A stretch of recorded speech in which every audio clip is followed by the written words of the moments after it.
ظاہرة و باطنہ صدق اللہ العظیم اللہم صلی علی سیدنا محمد وعلی آل سیدنا محمد واصحاب سیدنا محمد مبارک وسلم علیہم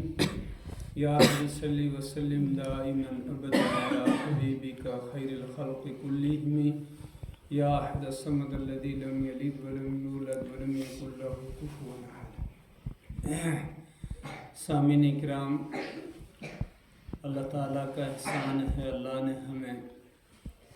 ایمان نصیب کیا اور ایمان کے ساتھ ساتھ اللہ تعالیٰ نے اپنے گھر میں آنے کی بھی توفیق نصیب کی اور اپنے قریب بھی بلایا۔ اللہ تعالیٰ سے دعا ہے کہ اللہ اس آنے کو اور اس بیٹھنے کو قبول کر لے اور اس کو ہماری بخشش کا ذریعہ بنا دے۔ آج جمعہ کا دن ہے، جمعہ کی نماز کے لیے چل کر اللہ کے گھر میں آئے ہیں دور دراز سے، اور اللہ کا قرآن کریم کے اندر ارشاد ہے کہ اذا نودی یوم الجمعۃ فاسعوا الی ذکر اللہ وذروا البیع ذلکم خیر لکم ان کنتم تعلمون۔ جب جمعہ کے دن نماز کے لیے بلایا جائے، پکارا جائے، آواز دی جائے تو اپنے کاروبار کو اپنی جگہ کے اوپر چھوڑ کر اللہ کی اس منادی کی آواز سن کر اللہ کے گھر کی طرف آ جاؤ، اور چھوٹے چھوٹے قدمیں آؤ۔ اللہ تعالی ہر قدم کے اوپر 10 نیکیاں نصیب کرے گا۔ وقت سے آؤ، چھوٹے چھوٹے قدموں آؤ، تمہارے قدم زیادہ ہوں گے، نیکیاں زیادہ بڑھ جائیں گی۔ کام کو چھوڑ کر، پھینک کر، گرا کے نہیں، بلکہ جس جگہ جہاں کام تمہارا پہنچا وہاں کام کو رکھ کر آ جاؤ۔ اور پھر اللہ نے فرمایا فَإِذَا قُضِيَتِ الصَّلَاةُ، جب نماز پوری ہو جائے پھر واپس چلے جاؤ اور زمین میں پھیل جاؤ، اپنا کاروبار پھر سنبھال لو، پھر کاروبار کرو لیکن اللہ کو یاد کرتے ہو۔ اور پھر جب تمہاری نماز کا پھر وقت آئے عصر کا، تو پھر جہاں ہو وہاں اپنی نماز پڑھ لو، اور اگر مسجد ہو مسجد میں پڑھ لو، لیکن اگر کہیں دیہات گاؤں میں جنگل میں ہو، مال کے ساتھ جانوروں کے ساتھ ہو تو وہیں پڑھ لو، اذان دو، تکبیر کہو یا ایسے ہی پڑھ لو۔ اللہ پھر اس وقت اپنے بندے کے اوپر رش کرتے ہیں، فرشتوں سے کہتے ہیں کہ متوجہ ہو جاؤ، یہ میرا بندہ اس جنگل میں، اس بن میں نماز پڑھ رہا ہے، کس کے شوق میں، کس کے ڈر میں اور کس کی فکر میں۔ تو گویا اگر فرشتے جواب دیں گے تو جواب یہی ہے کہ رب کی ملاقات کے شوق میں یہ پڑھ رہے ہیں اور رب کے سامنے کھڑے ہو کر حساب دینے کے ڈر میں یہ پڑھ رہے ہیں، اور اسی رب کے پاس ان کو واپس لوٹ کے جانا ہے، اس فکر میں یہ نماز پڑھ رہے ہیں۔ رب کے سامنے حساب دینا ہے، اس فکر میں یہ نماز پڑھ رہے ہیں، اور کوئی فکر ان کو نہیں ستاتی، دنیا سے نہیں یہ ڈرتے، دنیا والوں سے نہیں ڈرتے، اس لیے کہ جتنے دنیا والے ان کو ڈراتے ہیں اتنے یہ بھی اپنے اندر کچھ نہ کچھ ہمت رکھتے ہیں۔ دنیا والوں کو کچھ آنکھ بازوں دکھا سکتے ہیں کہ بھئی تم کون ہو ہمیں ڈرانے والے، لیکن ایک ہی ذات ہے کہ جس سے یہ ڈرتے ہیں، وہ ہے اللہ رب العالمین جس نے پیدا کیا۔ اس کی طاقت کو بھی جانتے ہیں تو ڈرتے ہیں، اور اس کے احسان کو بھی جانتے ہیں تو ڈرتے بھی ہیں اور مانتے بھی ہیں اور جھک بھی جاتے ہیں کہ یہ جگہ، یہ مقام جھکنے کا ہے، یہاں جھکنے کے سوا کوئی چارہ نہیں ہے، اور دوسری جگہ جھکنے سے رکنے کے سوا کوئی چارہ نہیں ہے۔ اگر دوسری جگہ جھک گئے اللہ کے علاوہ کہیں اور تو مر گئے، برباد ہو گئے، پٹ گئے، سارا کچھ ختم ہو گیا، نمازیں بھی ڈھیر ہو گئیں، زکوٰۃ بھی ڈھیر ہو گئیں، زندگی کا بھی سارا کیا کرتا ختم ہو گیا. اگر اللہ کے علاوہ کہیں ایک بار بھی جھک گئے سب ختم ہو گیا. کوئی حاجی ہے تو حاجی کا حج ختم ہو گیا. کوئی ایمان والا ایمان والے کا ایمان ختم ہو گیا. کوئی روزے دار ہے روزے ختم ہو گئے. کوئی نمازی ہے نمازیں ختم ہو گئیں. اگر ایک ہی بار ایک ہی سجدہ اللہ کے علاوہ کسی کو عقیدہ رکھ کے کر دیا کہ یہ سجدہ حق ہے تو وہاں رکنے کے بغیر کوئی چارہ نہیں ہے. اگر وہاں نہ رکے تو دنیا بھی ختم ہو گئی آخرت بھی ختم ہو گئی. اور رب کے سامنے جھکنے کے بغیر کوئی چارہ نہیں. اگر یہاں نہ جھکے تو دنیا بھی ختم ہو گئی اور آخرت بھی ختم ہو گئی. اور اگر یہاں رب کے سامنے جھک گئے تو دنیا بھی بن گئی اور آخرت بھی بن گئی. تو اللہ تبارک و تعالیٰ کا احسان یاد آتا ہے کہ ربا تو نے تو ہمیں پیدا کیا تیرے سامنے نہیں جھکیں گے اور کس کے سامنے جھکیں گے جب ہم کچھ نہیں تھے. خاک تھے وہ بھی نہیں تھے اور تو نے ہمارے ذرات کو بنایا, ہمارے مٹیریل کو بنایا, ہماری روح کو بنایا, ہمارے جسم کو بنایا, ہمارے نقشے کو بنایا اور ہمارے بارے میں سوچا. پھر ہمارے نصیب بنائے, پھر ہمارے مقدر بنائے اور پھر ہمارے مقدر کو ترتیب دی اور پھر ہمارے مقدر میں تو نے اتنا کچھ لکھا کہ جو دنیا میں ہمیں بے حساب مل رہا ہے. اور پھر تو خود ہی دے رہا ہے. ہمیں یہ بھی نہیں پتا کہ ملے گا کب, ملے گا کہاں سے اور ملے گا کیسے اور کیسے حاصل کریں گے. لیکن ہم صرف ہاتھ پاؤں مارتے ہیں, ٹینشن میں ہی ہوتے ہیں. تو دے دیتا ہے اور دے دیتا ہے, مل جاتا ہے. ایسا رب کہاں ملے گا؟ اگر تو ہمیں نہ پیدا کرتا تو ہم ابھی غور کرتے ہیں رات دن بیٹھ کے کیا زور چلتا ہمارا کہ ہم آپ سے مقابلہ کرتے اور گلہ کر دے کہ آپ نے کیوں نہیں پیدا کیا ہمیں. ہمارا حق تھا, کیا حق تھا ہمارا زمین پہ آنے کا. لیکن اس محسن نے ہمیں پیدا کیا اور جب پیدا کرنے کی باری آئی پیدا کرنے لگا. وہ خالق ہے, پتھر کو, چیونٹی کو, کیڑے کو, جانور کو, حرام جانور کو, حلال جانور کو, جاندار کو, غیر جاندار کو, آسمان کو, زمین کو, سمندروں کو, پانی کو,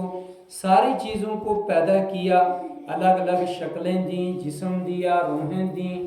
سوچ دی, کھانے دیے, جو کچھ بھی کیا. کوئی مردار کھاتا ہے, کوئی کچھ کھاتا ہے. لیکن تو نے انسان کو جب پیدا کرنے کا ارادہ کیا تو کیسا ارادہ کیا اللہ تو نے. شکل بھی دی, سانچہ بھی دیا, عقل بھی دی, سوچ بھی دی, ایسی دی کہ جیسے میں چاہتا تھا کہ یہی مجھے ملنی چاہیے. لیکن اگر تو اس وقت گھوڑے کی شکل میں بنا دیتا, اونٹ بنا دیتا مجھے بھی, یا کہیں گائے بھینس جانور بنا دیتا یا کچھ اور بنا دیتا تو کیا زور تھا میرا. بندری بنا دیتا تو کیا زور تھا میرا, پتہ نہیں کہاں ہوتا میں. تو نے یہ احسان کر کے ایسا اچھا انسان بنایا.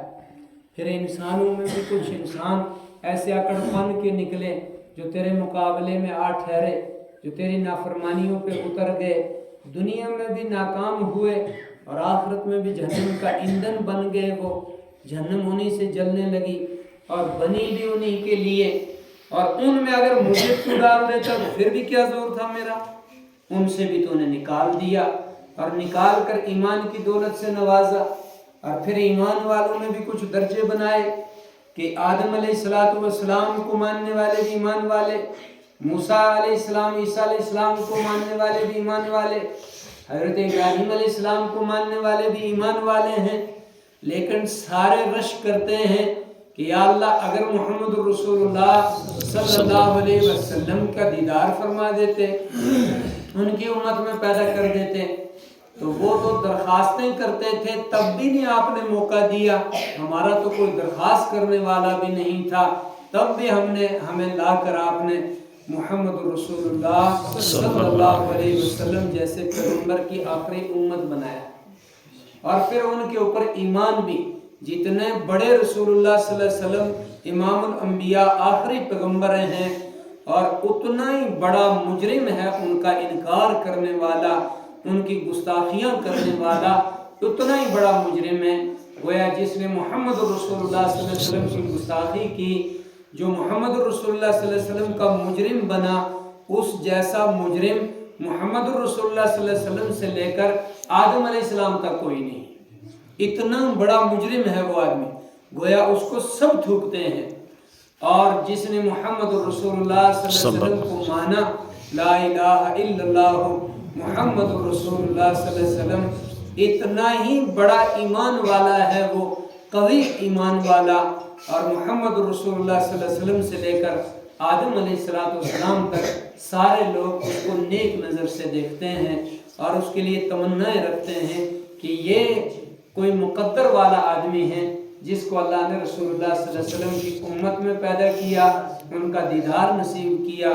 اور ان کا روزہ نصیب کیا اور ان کا لایا ہوا قرآن نصیب کیا، اور ان کے بعد ان کے توسط سے حج بیت اللہ نصیب کیا، اور ان کو وہ نام نصیب کیا محمد اکبر، محمد فلاں، محمد فلاں۔ یہ مقدر والے لوگ ہیں، رش کرتے ہیں لوگ۔ اور پھر جس کو جو نعمت ملتی ہے، جتنی ملتی ہے، اگر اس کو سنبھال نہ پائے اور وہ اس کے ہاتھ سے چلی جائے یا اس کی ناقدری کرے، تو پھر سارے لوگ اس کو دیکھنے سے آنکھ بند کر لیتے ہیں کہ ایسے نالائق کو زمین پہ آنے کا یہ حق کیسے ملا؟ یہ نالائق زمین پہ آیا، اس نے اپنے اس نالائقی سے زمین سیاہ کر دی، اس کو نااہل کو ہاتھ میں یہ نعمت دی جس نے نہ خود قدر کی اور نہ دوسروں کے لیے چھوڑی۔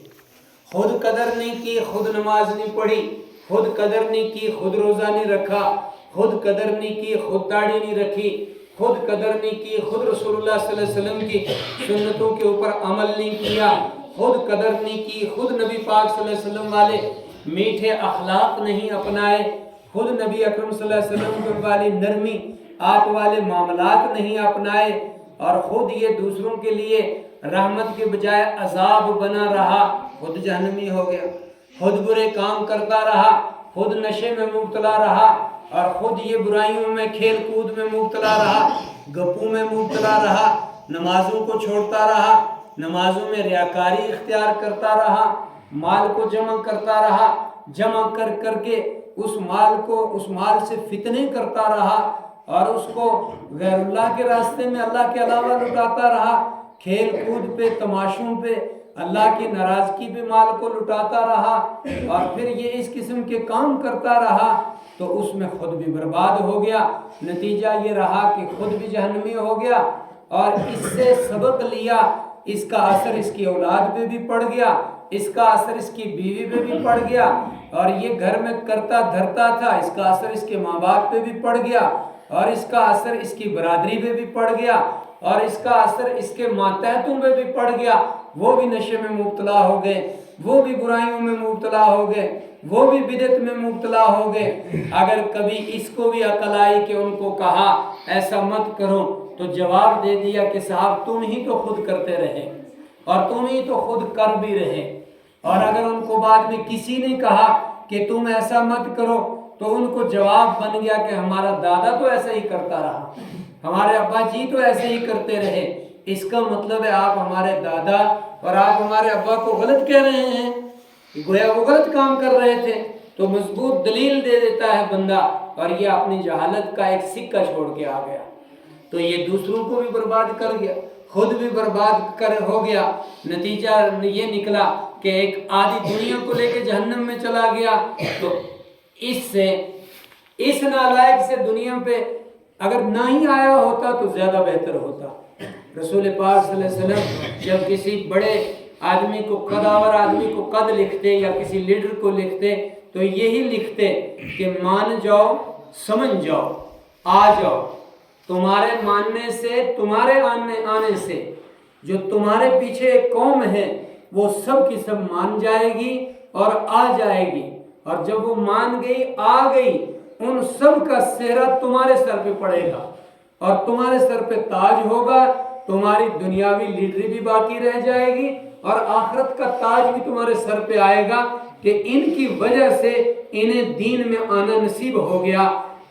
ان کو اپنی نماز کا، ان کو اپنے کلمے کا، اپنے روزے کا اپنی جگہ ثواب ہوگا، لیکن اس کا ایکسٹرا آپ کو ہوگا اگر آپ ان کے سامنے سے پردہ ہٹ جائیں گے اور اسلام میں خود آ جائیں گے۔ وہ آپ کو دیکھ کر چلے آئیں گے کہ وہ صاحب چلے گئے۔ صحابوں میں بہت سارے صاحب ہوتے ہیں، امام صاحب ہوتے ہیں، مفتی صاحب ہوتے ہیں، نمبردار صاحب ہوتے ہیں، پنچ صاحب ہوتے ہیں، جو لوگوں کا کسی قسم کا رہبر ہو، صاحب ہو، اسے لوگ دیکھتے رہتے ہیں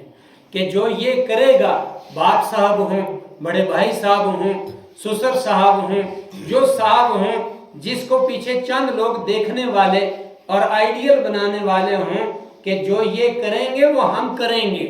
گویا ہمارے بڑے نے جو فیصلہ کیا یہ اچھا ہے، ہم بھی یہ کر لیتے ہیں، تو پھر اللہ ان کا اجر قیامت تک اس کو دیتا رہتا ہے۔ رسول پاک صلی اللہ علیہ وسلم نے ان سے کہا کہ اگر آپ نہ ہٹے، آپ نہ آئے، آپ نے نہیں مانا، تو آپ ایک حجاب اور پردہ بنے رہیں گے، آپ کی وجہ سے آپ کے پیچھے والی قوم ماننا چاہے گی، مان نہیں پائے گی۔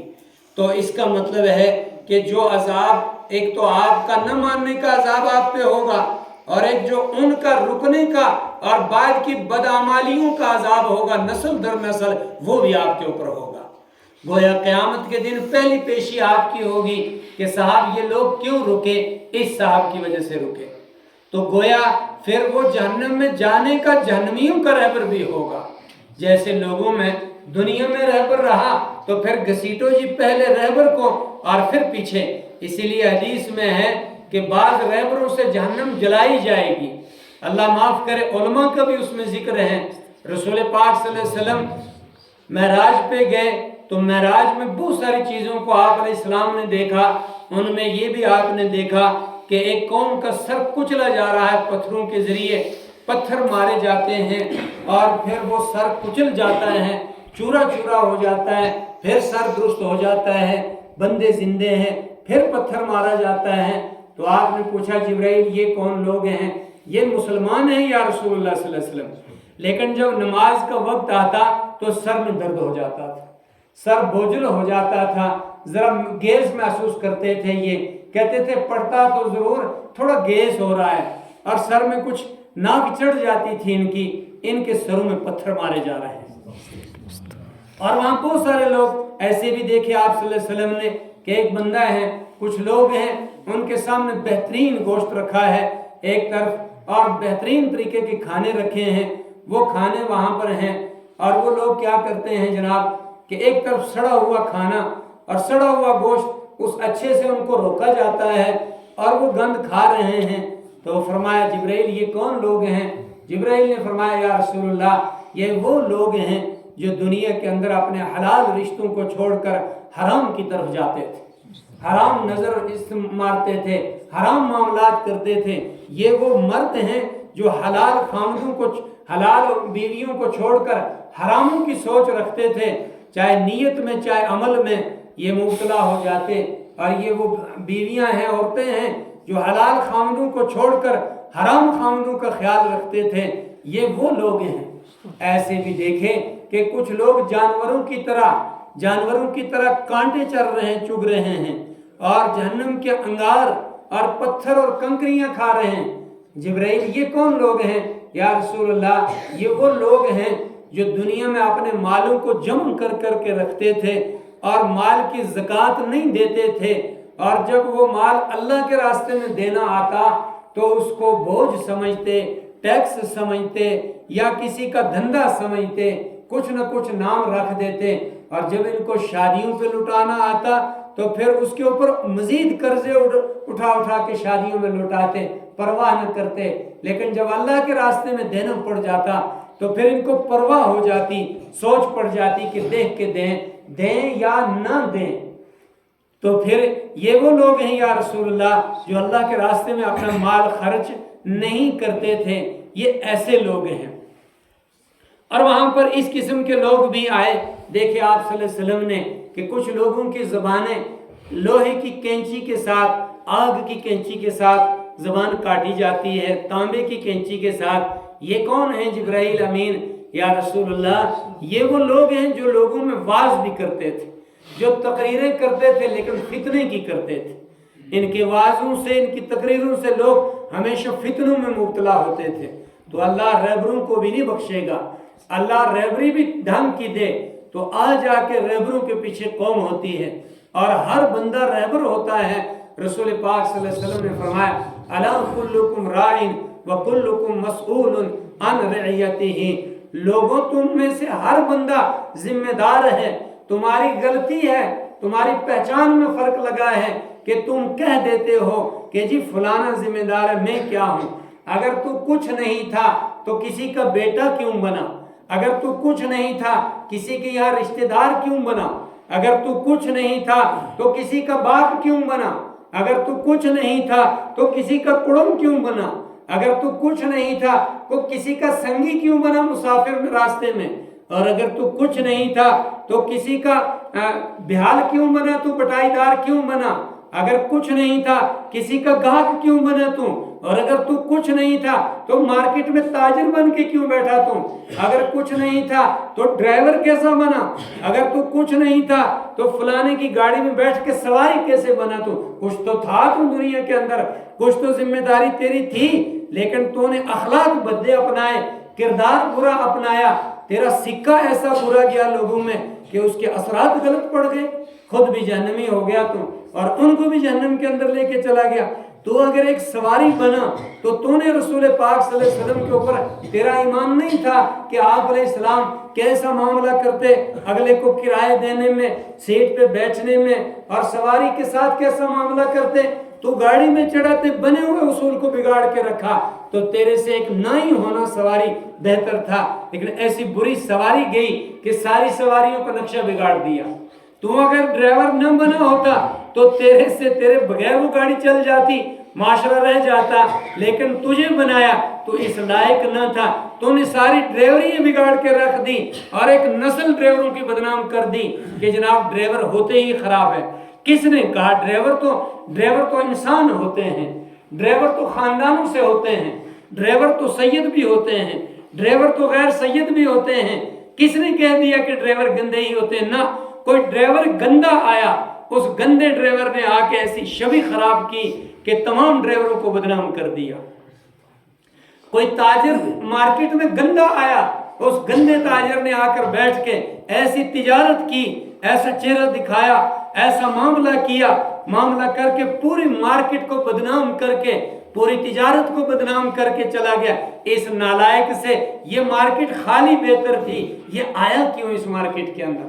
ایسا گاہک بن کے آیا کہ دیکھا ہی نہیں، وہ لڑائی مارکیٹ میں رچی اور وہ اس نے بے ایمانیاں شروع کی دکان کے اوپر آ کے یا مال لینے میں کہ ایسا گاہک تو کبھی دیکھا نہیں۔ اس سے نہ آنا بہتر تھا، اگلے کا مال نہ بکنا بہتر تھا، لیکن یہ نالائق جب سے آیا، اس نے مال میں سودے میں ہاتھ ڈالا تو پھر وہ برکت بھی باقی نہیں رہی، پھر وہ دکان بھی باقی نہیں رہی، پھر وہ اثر بھی مارکیٹ میں باقی نہیں رہا۔ یہ فلانے عہدے کے اوپر آیا،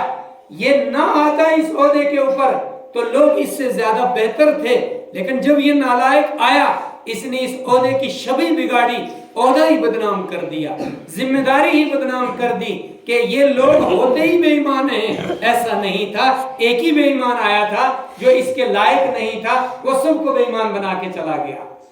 اسی طریقے سے باپ بے ایمان نہیں ہوتا ہے، باپ غلط نہیں ہے، ایک ایسا بے باپ بنتا ہے جو نالائق تھا تو ہر اولاد نے فیصلہ کر لیا کہ باپ نالائق ہوتے ہیں۔ حالانکہ ایسا نہیں ہے کہ سارے باپ نالائق، ایک ہی نالائق تھا جو بیٹیوں کو بھی چبا گیا، ایک ہی نالائق تھا جو بیٹوں کو بھی چبا گیا، ایک ہی نالائق تھا جو بیٹیوں کی وراثت بھی کھا گیا، وہی نالائق تھا جو بیٹیوں کے اوپر سے مزید پیسے لے کے بھی کھا گیا، ایک ہی نالائق تھا جس نے بیٹیاں بے پردگی میں بیچ دی، ایک ہی نالائق تھا جس نے بیٹی گھر سے باہر نکال دی، ایک ہی نالائق تھا جو بیٹی کی پرورش نہیں کر پایا، ایک ہی نالائق تھا جو بیٹی کے لیے بھیڑیا بن گیا، پگیاڑ بن گیا۔ سارے باپ ایسے تھوڑے تھے، لیکن نااہل تھا، آیا سب کو بدنام کر گیا۔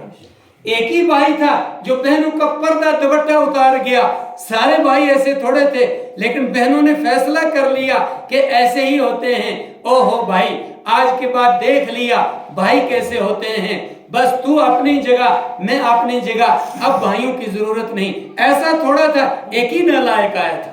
یہ اس عہدے پہ نہ آتا تو سارے بھائیوں کو بدنام نہ کرتا۔ بھائی تو بازو ہوتے ہیں، بھائی ایسے تھوڑے ہوتے ہیں۔ ایک ہی خاوند آیا، سارے خاوند ایسے تو نہیں ہوتے، خاوند تو ایسے ہوتے ہیں جیسے رسول اللہ صلی اللہ علیہ وسلم، ایک ہی آیا جو مہر بھی کھا گیا، ایک ہی آیا جو داج بھی کھا گیا، جہیز بھی کھا گیا، سسر کو بھی گالی، ساس کو بھی گالی، روز کی گھر میں مار پٹائی، ذرہ ذرہ کا حساب، چھاچ ناپ ناپ کے دینے لگا، چائے تول تول کے دینے لگا، ذرہ ذرہ کے حساب دینے لگا۔ اوہو، اور تو نے فیصلہ کر دیا کہ یہ خامد ہوتے ہیں، ان بھیڑیوں سے تو یوں ہم بہتر تھے۔ لیکن ایسے سارے تھوڑے تھے، ایک ہی نالائق آیا تھا جو اس لائق نہیں تھا۔ اسلام نے کیا رکھا تھا کہ اگر سنبھالنے کے لائق نہ ہو تو نکاح نہ کرنا فرض ہے، لیکن الٹا ہو گیا تو اس نالائق نے ہر عورت کے ذہن میں ڈال دیا کہ بے نکاح بہتر ہے، لیکن ایسے جانور سے نکاح نہیں کرنا، اور وہ سب کے لیے فیصلہ کر بیٹھی کہ ایسے مرد جو ہے وہ جانور ہی ہوتے ہیں۔ اب کون اس کو سمجھائے؟ ایک ہی تو اس کا محرم تھا، ایک ہی تو اس کا رازداں تھا، سب تو نہیں ہو سکتے ہیں، لیکن اس نے فیصلہ کیا۔ اس کا باپ بھی گندا تھا، اس کے دادا امجد بھی گندے تھے، پردادے بھی گندے تھے، شاید میرا باپ بھی گندا ہی ہوگا، کیا پتا، میری ماں بتا نہ سکتی ہو۔ یہ ایک نقشہ دے گیا، یہ نالائق تھا، یہ نالائق نہ آیا ہوتا تو ہمارا معاشرہ ٹھیک چل رہا تھا،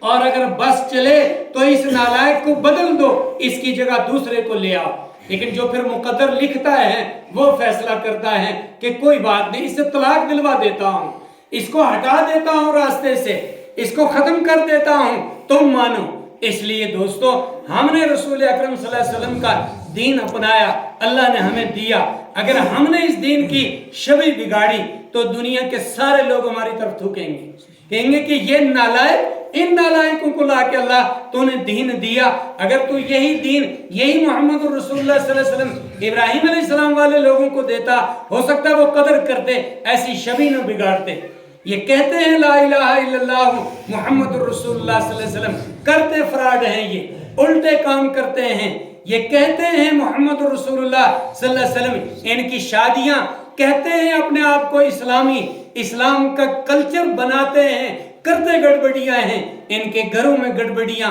معاشرے میں گڑبڑیاں، اندر میں گڑبڑیاں، باتوں میں گڑبڑیاں، معاملے میں گڑبڑیاں، لینے دینے میں گڑبڑیاں، دوسرے کو چہرہ اچھا دکھاتے ہیں، خود کا سارا کردار ہی خراب۔ وجہ اس کی کیا ہے؟ وجہ یہ ہے کہ رسول پاک صلی اللہ علیہ وسلم سے سچی محبت ہر ایک کو نہیں۔ اگر رسول پاک صلی اللہ علیہ وسلم سے سچی محبت ہوتی تو یہ دوسرے پہ نظر نہ رکھتے، یہ اپنے نفس پہ نظر رکھتے کہ میں غلام مصطفیٰ ہوں، میں محمد رسول اللہ صلی اللہ علیہ وسلم کا سچا خادم ہوں، میں اللہ کا سچا بندہ ہوں، میں سدھرا یا نہیں سدھرا جب میرا گھر، میرا نفس، میری جان، میرا جسم، میری روح، میرا لباس، میرا کردار، میرے اعمال درست ہو گئے ہیں، اب میں ذمہ دار ہوں اپنی بیوی کا، اب میں ذمہ دار ہوں اپنے بچوں کا، اب میں ذمہ دار ہوں اپنے ابا کا، اماں کا، اب میں ذمہ دار ہوں یہاں سے آگے بڑھ کے اپنے پڑوسی کا۔ اس صورت میں ذمہ دار۔ اور یہ نقشہ ہے رسول اللہ صلی اللہ علیہ وسلم کا۔ نبی اکرم صلی اللہ علیہ وسلم نے پہلے اپنا آپ بنایا، اللہ نے بنا کے دیا تھا، پھر اس کے باوجود جو اللہ نے ایک پیغام دیا، پیغام کے بعد خود رسول اکرم صلی اللہ علیہ وسلم نے اپنے آپ کو اس کے اوپر ڈالا، اور خود رسول اکرم صلی اللہ علیہ وسلم کو اللہ نے بھی مخاطب کیا کہ آپ قوم میں جائیں گے کچھ بن کے جائیں، اقرا پڑھیے آپ، بسم ربک الذی خلق، اس رب کے نام سے جس رب نے آپ کو پیدا کیا اور جو رب آپ کو پڑھا رہا ہے۔ اور اب آپ ایک نمونہ بن کے ان لوگوں کے سامنے جائیں، اور پہلے نمبر آپ اپنی اہلیہ محترمہ مائی خدیجہ کے پاس چلے جائیں، اپنے گھر سے اس پیغام کو شروع کریں، اور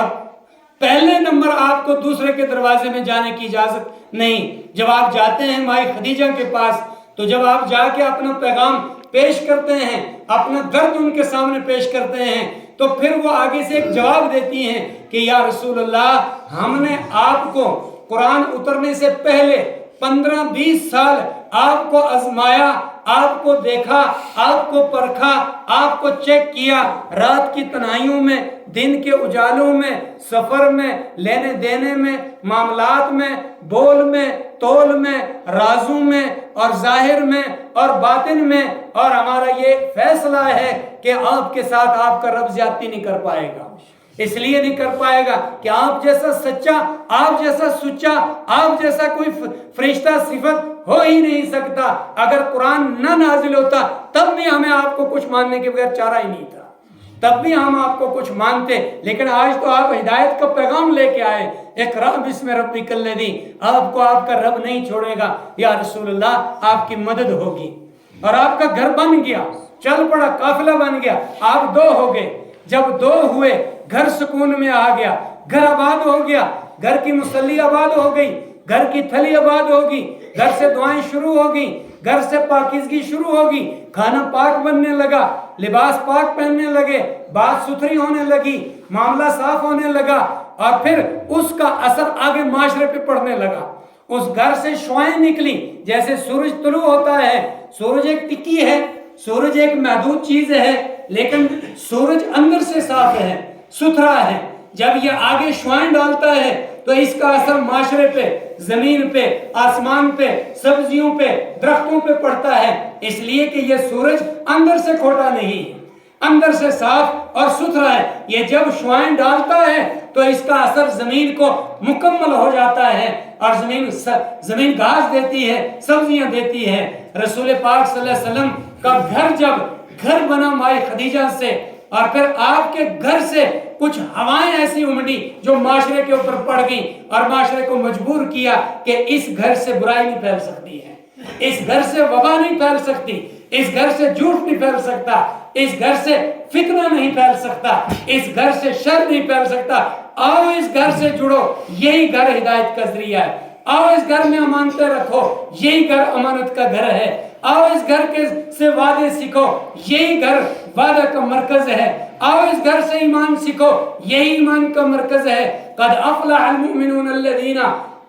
ہم فی صلاتہم خاشعون، کامیاب وہ ایمان والے ہیں جو اپنی نمازوں کے اندر خشوع اور خضوع پیدا کرتے ہیں، پکے سچے نمازی ہیں۔ آؤ وہ نماز یہاں سے ملے گی۔ الذین ہم عن اللغو معرضون، آؤ وہ جوان یہاں ملے گا جو فضولیات سے ہٹ گیا، کٹ گیا، اور جو اللہ کے راستے میں پڑ گیا، اور جو اللہ سے جڑ گیا، لائق انسان آ جاؤ، یہاں سے اب ہدایت ملے گی۔ ان چوکوں کو، ان فضول گپوں کو، فضول پنچایتوں کو، لڑائیوں کو، جھگڑوں کو، فسادات کو چھوڑو اور اس سے جڑ جاؤ۔ اور جب آئے، آگے دیکھا، لباس کو دیکھا، دیکھتے رہ گئے، شکل کو دیکھا، دیکھتے رہ گئے، نور کو دیکھا، دیکھتے رہ گئے، اور واپس یہ کہتے ہوئے سر جھکا کے چلے گئے کہ تم جھوٹ بولتے ہو، جہاں سے میں آیا تھا یہ سچ بولتے ہیں، جہاں کے لیے میں آیا تھا اب میں یہاں کا ہو گیا، جہاں میں فسادی بن کے آیا تھا وہاں سے کٹ گیا، جہاں سے مجھے رہبر بنا کے چلایا تھا۔ انہوں نے چلایا کہ جب اس کو مار کے آؤ اور اس کو دیکھ کے آؤ، اور یہاں سے واپس گیا کہ مارنے کے لائق تم ہو، مان جاؤ ورنہ مر جاؤ، یہ مارنے کے لائق تم، ماننے کے لائق یہ ہے، اور یہ رہنا چاہیے، میں اس کے ساتھ رہنا چاہیے۔ اب میرا ماں باپ بھی قربان، اولاد بھی قربان، نسل بھی قربان، یہ سچا انسان ہے، اور میں اس کے اوپر قربان ہو چکا ہوں، اب تمہارا نہیں رہا ہوں۔ اس کے یہاں سے جھوٹ، اس کے یہاں سے کوئی ایسی بات سوال ہی نہیں، سوال ہی نہیں کہ کوئی بات یہاں سے جائے، یہ پکا سچا ایمان ہے۔ اور ابو بکر جیسا آدمی آیا، آ کے دیکھا، کہا ہم تو تلاش کرتے تھے، ہم تو شادی بیاہوں میں ڈھول بازوں سے تنگ آ گئے تھے، 4-4 دن شادیاں، 5-5 دن شادیاں، شرطیں لگا کے شادیاں، یہ برادری کمزور، یہ غریب، ہمارے 5 دن شادی ہوتی ہے، اس نے کہا ہم 6 دن کر کے دکھائیں گے، ان کے 3 دن ہوتی ہے، اور یہ پھر دھماکے اور سود اور فلاں تلاں اور ان مصیبتوں کے اندر ہم تو غرق ہونے کے لائق ہیں، کوئی راہبر تلاش کرو۔ جب راہبر محمد مصطفیٰ صلی اللہ علیہ وسلم ملے، ابو بکر نے کہا بیٹوں کا پیار بھی ختم، مال کی لالچ بھی ختم، اور سب کچھ ختم، اس سے چھوڑ کے نہیں جائیں گے۔ جماعت بننے لگ گئی، قافلہ بننے لگ گیا، بچوں نے فیصلہ کیا، غلاموں نے فیصلہ کیا، بڑوں نے فیصلہ کیا کہ اللہ کے رسول صلی اللہ علیہ وسلم جیسا کوئی ہمیں اور مل سکتا نہیں۔ پھر قرآن نے کہا یا ایھا المزمل قم، اٹھ جاؤ، قم اللیل الا قلیلا نصفا، اب راتوں کو بھی اٹھو، دن کو بھی اٹھو اور کام کرو اور محنت کرو، تمہاری محنت رنگ لائے گی۔ کیا ہوگا پھر محنت میں دو صورتیں ہوں گی، جو تمہیں مانے گا وہ کائنات کا سب سے زیادہ بہتر اور افضل انسان ہوگا انبیاء کے بعد، جو تمہیں ٹھکرائے گا وہ کائنات کا سب سے زیادہ بدتر اور گندا انسان ہوگا اور جہنم کے نچلے درجے میں چلا جائے گا، اور وہ نالائق انسان ہوگا۔ اور جو تمہیں ماننے سے انکار کریں گے، کہلوائیں گے مسلمان، کریں گے کچھ اور الٹا۔ وَمِنَ النَّاسِ مَن يَقُولُ آمَنَّا بِاللَّهِ وَبِالْيَوْمِ الْآخِرِ وَمَا هُمْ بِمُؤْمِنِينَ يُخَادِعُونَ اللَّهَ وَالَّذِينَ آمَنُوا وَمَا يَخْدَعُونَ إِلَّا أَنفُسَهُمْ، اور وہ لوگوں میں سے کچھ ایسے ہیں جب تم سے ملتے ہیں یا رسول اللہ کہتے ہیں کہ ہم ایمان لے آئے، اور جب تم سے بعد قیامت تک تمہارے وارثین علماء سے بھی ملتے رہیں گے، کہتے رہیں گے بھائی ہم تمہارے ساتھ ہیں، ہم تو تمہارے ہی ہیں، آج اور سلام بھی کریں گے، گلے بھی لگیں گے اور ملیں گے بھی، لیکن جب واپس ہٹیں گے تو وہی بدماشیاں کریں گے جن میں باپ دادا بھی ڈوبا ہوا تھا اور خود بھی ڈوبے ہوئے ہیں۔ اور جب ان سے کہا جائے کہ یہ بدماشی، کل تو تم یہ بات کہہ رہے تھے، آج تمہاری شادی میں بین بھی بج رہی، کل تو تم نے بارات سنت کے مطابق چڑھائی، آج تو اسی ابلیس کے مطابق جا رہی، کل تو تمہارے یہاں فلانی چیز ہوئی، آج تو تم وہی کر رہے ہیں، تو وہاں جواب دے دیتے ہیں کہ جناب مسئلہ اصل یہی ہے، ہم تمہارے ہی ساتھ ہیں، وہ بس ایک ٹالنا تھا مجھے فلاں آدمی کو، آیا چلا گیا، میں اصل تمہارے ہی ساتھ ہوں۔ وجہ کیا ہے اس کی یا رسول اللہ؟ وجہ یہ ہے، یہ ہوشیار بنتا ہے، چالاک بنتا ہے، اور یہ کہتا ہے یہ مولوی نادان ہے، بیوقوف ہے، یہ کٹر بن جاتا ہے، اور کٹر بن کے یہ کاٹ دیتا ہے ہمیں، اور کٹر پنتھی اس ماحول میں چلتی نہیں ہے۔ میں ہوشیار آدمی ہوں، میں نے دونوں طبقوں کو جوڑ رکھا ہے، ان کو بھی جوڑا، ان کو بھی جوڑا، ان کو بھی جوڑا، اور سب میری تعریف کرتے ہیں۔ فرمایا یہ درجہ بھی تو تیسرا ہے، تعریفیں اس کی جاتی جو تیسرے درجے پہ، دو کو تو ٹھوکری ملتی ہے، ایک یہ ہے هدى للمتقين الذين يؤمنون بالغيب ويقيمون الصلاة ومما رزقناهم ينفقون، اس کو تو ٹھوکر ملنی ہے، اس لیے کہ یہ ایک دم اوپن صاف مسلمان ہو کے کلیئر سامنے آیا، شرک حرام، بدعت حرام، فلاں حرام، یہ حرام، جو رسول اللہ صلی اللہ علیہ وسلم کے خلاف، جو قرآن کے خلاف نہیں مانتا، بس چاہے تم راضی رہو چاہے راضی نہ رہو، میرا ایمان ہے، مجھے روزی دیتا ہے اللہ، تمہارے ہاتھ پہ نہیں، اولاد دیتا ہے اللہ، تمہارے بس میں نہیں، رشتے دیتا ہے اللہ، تمہارے بس میں نہیں، زندگی دیتا ہے اللہ، تمہارے بس میں نہیں، موت دے گا اللہ، تمہارے بس میں نہیں، عہدہ دے گا اللہ، تمہارے بس میں نہیں، چھینے گا اللہ، تمہارے بس میں نہیں، نفع نقصان اللہ کے ہاتھ میں، تمہارے ہاتھ میں نہیں، میں تو اٹل ہوں، مجھے پتا ہے میرا اللہ ایک ہے، اس کے ساتھ کوئی شریک نہیں، مجھے پتا ہے میں نے نماز پڑھنی ہے، اسی میں نجات ہے، اس کے علاوہ کوئی نجات نہیں، خالی صبح کی پڑھو، شام صبح کی پڑھو، ایک ظہر کی کسی کو دکھا کے پڑھ دو یا ایک عشاء کی پڑھ دو، اس میں کوئی نجات نہیں، یہ کوئی نماز نہیں، یہ فراڈ ہے اور فراڈی ہے، میں تو 5 ہی پڑھوں گا، اور میرے پاس جو مال ہے اللہ کا مال ہے، سود نہیں لوں گا، رشوت نہیں لوں گا، جھوٹ نہیں بولوں گا، چوری نہیں کروں گا، ڈکیتی نہیں کروں گا، حرام مال نہیں ملاؤں گا، جو ہے یہ میرا نہیں ہے، یہ تو اللہ کا ہے، اللہ نے دیا، وَمِمَّا رَزَقْنَاهُمْ يُنْفِقُونَ، اور پھر اس کو اللہ کا سمجھ کر اللہ کی راہ میں بھی خرچ کرتا ہے، اور پھر جب اس کے پاس کوئی آتا ہے کہ عیسیٰ بھی نبی ہے، موسیٰ بھی نبی ہے، کوئی محمد ہی ماننا ضروری ہے، تو وہ جواب دے دیتا ہے کہ الذین یؤمنون بما انزل الیک وما انزل من قبلک وبالآخرۃ ہم یوقنون، پھر وہ کہتا ہے کہ